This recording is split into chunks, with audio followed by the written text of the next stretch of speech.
हरे कृष्णा। जय राधा माधव कुंज बिहारी, जय राधा माधव कुंज बिहारी। गोपी जन वल्लभ गिरिवरधारी, यशोदानंदन ब्रज जन रंजन, यशोदानंदन ब्रज जन रंजन। यमुना तीरा वनचारी, यमुना तीरा वनचारी। जय राधा माधव कुंज बिहारी। हरे कृष्णा। बहुत बहुत स्वागत है सभी भक्तों का। तो आने वाले दिनों में एक एकादशी आ रही है। 5 अगस्त को एकादशी है, 2025 5 अगस्त को।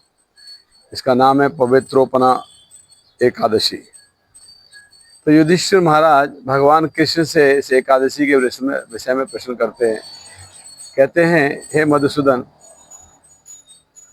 श्रावण मास के शुक्ल पक्ष में जो एकादशी आती है उसका क्या नाम है और क्या महत्व है, वो मुझे बताने की कृपा करें। तो भगवान श्री कृष्ण कहते हैं, हे राजन, प्राचीन काल की बात है। एक कथा बताते हैं भगवान कृष्ण युधिष्ठिर को। कहते हैं, प्राचीन काल की बात है, द्वापर युग के प्रारंभ का समय था। द्वापर प्रारंभ हो रहा था, द्वापर के शुरुआत बिगनिंग में। तो एक राज्य था, उसका नाम था महेशमतीपुर। महेशमतीपुर महेशमतीपुर में जो राजा थे उनका नाम था महिजित। महेशमतीपुर के महिजित नामक राजा थे। और वो महिजित नामक जो राजा थे वो बहुत ही प्रजा का ध्यान रखते थे, बहुत धर्म ज्ञाता थे और प्रजा का बहुत अच्छे से पालन करते थे। मगर उनके राज्य में सब कुछ सुख होते हुए भी वे दुखी रहते थे। दुख का कारण क्या था? दुख का कारण था कि उनको कोई संतान नहीं थी, कोई पुत्र नहीं था, इसलिए दुखी रहते थे। और उनकी बढ़ती उम्र के साथ साथ उनकी चिंता भी बढ़ती जा रही थी। तो एक दिन उन्होंने वैसे विचार किया, अपने प्रियजनों और अपने प्रजा के साथ बैठ के कहने लगे, हे प्रजाजनों, इस जन्म में मैंने अभी तक कोई पाप कार्य नहीं किया जिसकी वजह से मैं कह सकूं कि मेरे इसलिए संतान नहीं है। और ना ही मैंने कोई गलत तरीके से अपने राज्य में खजाना जमा किया, धन जमा किया बेईमानी से। और मैंने ना ही किसी से द्वेष किया, किसी को अपना द्वेषी नहीं समझा। और मेरे शरणागत को मैंने उचित स्वागत किया, सम्मान किया। जो मेरी शरण में आया मैंने उसकी उचित स्वागत सम्मान किया, उसकी रक्षा की, उसका पालन किया, भरण पोषण किया। मैंने ब्राह्मणों और देवताओं का हमेशा सम्मान किया, उनको धन दान किया। प्रजा का मैंने पुत्रवत पालन किया, जैसे कोई अपने पुत्र का पालन करता है, मैंने ऐसे प्रजा का पालन किया। ये सब होने के बावजूद भी अब आप लोग विचार करिए कि अगर मुझे संतान नहीं है तो इसका कारण क्या है। तब राजा के वचन सुनकर सभी जो पुरोहित थे, जो ब्राह्मण थे या जो उनकी प्रजा थी, जो राजा का कल्याण चाहने वाले थे, ऐसे सभी व्यक्ति राजा के कल्याण के लिए वन में प्रवेश कर गए। और वहां पे ऋषि सेवित आश्रमों में जाके ऋषियों से ये मंत्रणा करने लगे, विचार करने लगे, उनसे सलाह करने लगे कि हमारे राजा को संतान नहीं है, इसका कारण क्या है। तो ऐसे ही घूमते घूमते कुछ उनके प्रजाजन बहुत अंदर जब जंगल में चले गए तो उन्हें एक ऋषि मिल गए। उनका नाम था लोमस ऋषि। जब लोमस ऋषि मिले तो उन्होंने ऋषि को स्वागत सत्कार किया, सम्मान किया और ऋषि के पूछने पर ऋषि ने पूछा कि आपको यहाँ आने का कारण क्या है, मैं आपकी क्या सेवा कर सकता हूँ, आपके आगमन का कारण बताओ, अगर जो हितकर कार्य होगा मैं अवश्य करूँगा आपके लिए। तब प्रजाजन कहने लगे, हे ब्राह्मण, इस समय महिजित नाम का जो राजा है हम उसकी प्रजा हैं, और हमारा राजा हमारी अपने पुत्र के जैसे हमारी भरण पोषण पालन कर रहा है, हमारा ध्यान रख रहा है। मगर हमारे राजा का एक दुख है, वही हमारा भी दुख है, और दुख ये है कि हमारे राजा को कोई पुत्र नहीं है। इसलिए हमें भगवान की कृपा से और राजा के पुण्य कर्मों से हमें आपके दर्शन हो गए हैं, तो हमें आशा है आप हमें इस दुख से निकालने का कोई विधि अवश्य बताएंगे। कहते हैं कि महापुरुषों के दर्शन से सब कार्य सिद्ध हो जाते हैं, इस प्रकार से कहते हैं। अब हमें आपको ऐसा उपाय बताइए जिससे हमारे राजा को पुत्र की प्राप्ति हो जाए।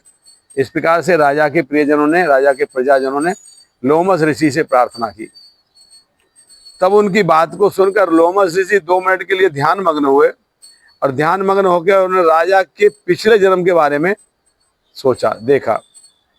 कहने लगे, राजा के प्राचीन जन्म का वृत्तांत जानकर उन्होंने कहा, हे प्रजाबंधो सुनो, राजा महिजित पूर्व जन्म में मनुष्यों को चूसने वाला एक वैश्य था, यानी एक व्यापारी था, एक बनिया था, जो क्या करता था, मनुष्यों को चूसने वाला मतलब लोगों के धन को हड़पने वाला था वो, ऐसा वो वैश्य था। जैसे लोग देखते हो ना, ब्याज पे पैसा देते हैं, इतनी ज़्यादा ब्याज लेते हैं कि व्यक्ति ब्याज ही पटा पाता है, जीवन में उसका मूल नहीं दे पाता, और इस तरह वो पूरा जीवन उनको पैसा देता रहता है। तो इस तरह की जो प्रवृत्ति थी, वो ऐसी प्रवृत्ति का वो वैश्य था, ये महिजित अपने पूर्व जन्म में जो राजा था।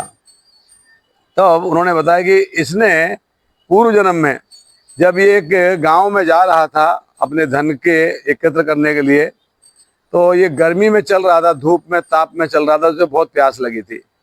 तो ये गया, इसको एक बावड़ी मिली, और वहाँ जाकर इसने देखा उसमें जल है, शीतल जल है बावली में, तो वहाँ जल पीना चाह रहा था।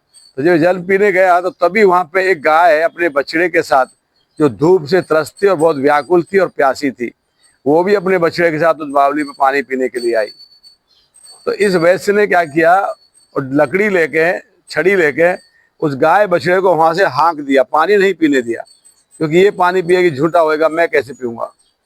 उसको हटा दिया वहाँ से और खुद पानी पिया। इस पाप कार्य के परिणाम स्वरूप ये जन्म में इसको कोई संतान नहीं हुई है।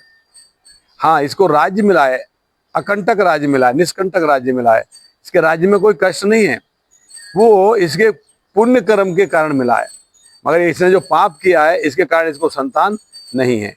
इस प्रकार से लोमस ऋषि ने बताया। अच्छा, लोमस ऋषि का नाम लोमस क्यों पड़ा? लोमस ऋषि का नाम लोमस इसलिए पड़ा कि उनके जो लोम है, यानी जो रोम बोलते हैं, जो स्किन के जो बाल हैं, हेयर, रोम, स्किन पर जो बाल होते हैं ना, रोम, रोम बोलते हैं, लोम कहा गया है, लोम भी बोलते हैं, रोम भी बोलते हैं। तो वो उनको, वो ऋषि थे, उनका एक बाल एक कल्प में गिरता था। एक कल्प हजारों हजारों हजारों वर्ष होते हैं, ब्रह्मा के दिन होते हैं, तब एक कल्प बीतता है। तो उतने समय में इनका एक बाल गिरता था, एक कल्प बीतता था। जब इनके शरीर के पूरे बाल गिरेंगे तब इनकी मृत्यु होगी, इसलिए इनकी आयु बहुत लंबी आयु थी। इनको इसलिए लोमस ऋषि कहा गया है।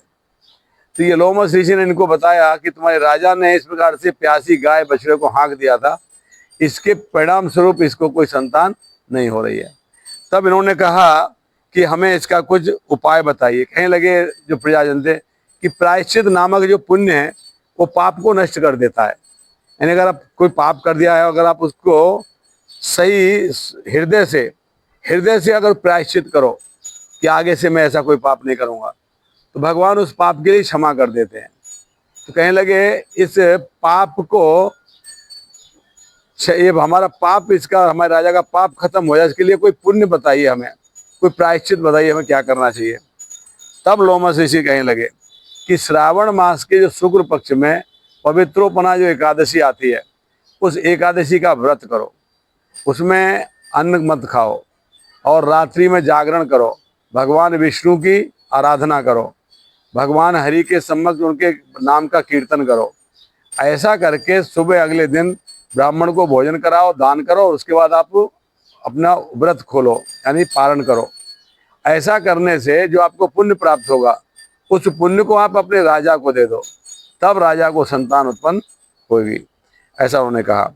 तब ये बात को सुनकर सभी प्रजाजनों ने वही कार्य किया।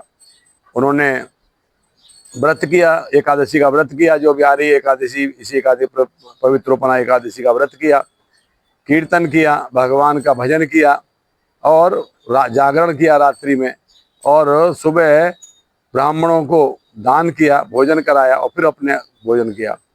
और जितना इसका पुण्य अर्जित किया उन्होंने, और ये सारा पुण्य किसको दे दिया? राजा को दे दिया। तब इसके प्रभाव से राजा की जो पत्नी थी रानी, वो गर्भ धारण किया उसने, और एक प्रसव का समय आने पर उसको बलवान पुत्र की प्राप्ति हुई, और इस प्रकार से राजा अपने पाप से मुक्त हुआ। तो ये पवित्रोपना एकादशी है, इसके विषय में कहा गया है, अगर कोई व्यक्ति इसके महात्म्य को, इसी कथा को ध्यान से, श्रद्धा से सुनता है, तब भी व्यक्ति को अश्वमेध यज्ञ करने का फल प्राप्त होता है, मात्र कथा सुनने मात्र से। तो अब सभी से निवेदन है कि 5 तारीख को ये एकादशी आ रही है, इस एकादशी का व्रत करिए।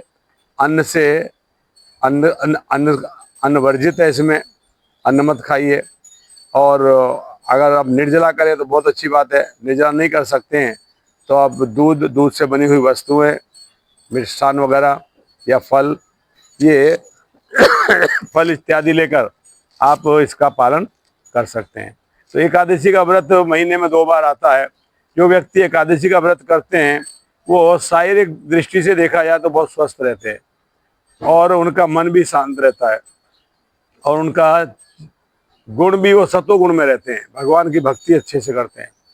तो मेरा सभी से निवेदन है कि आने वाली एकादशी को सभी इसका व्रत करिए, इसका पालन करिए, और भगवान की कृपा को प्राप्त करिए। हरे कृष्णा। बहुत बहुत धन्यवाद। श्रील प्रभुपाद की जय। निताई गौर प्रेमानंदे। हरि हरि बोल।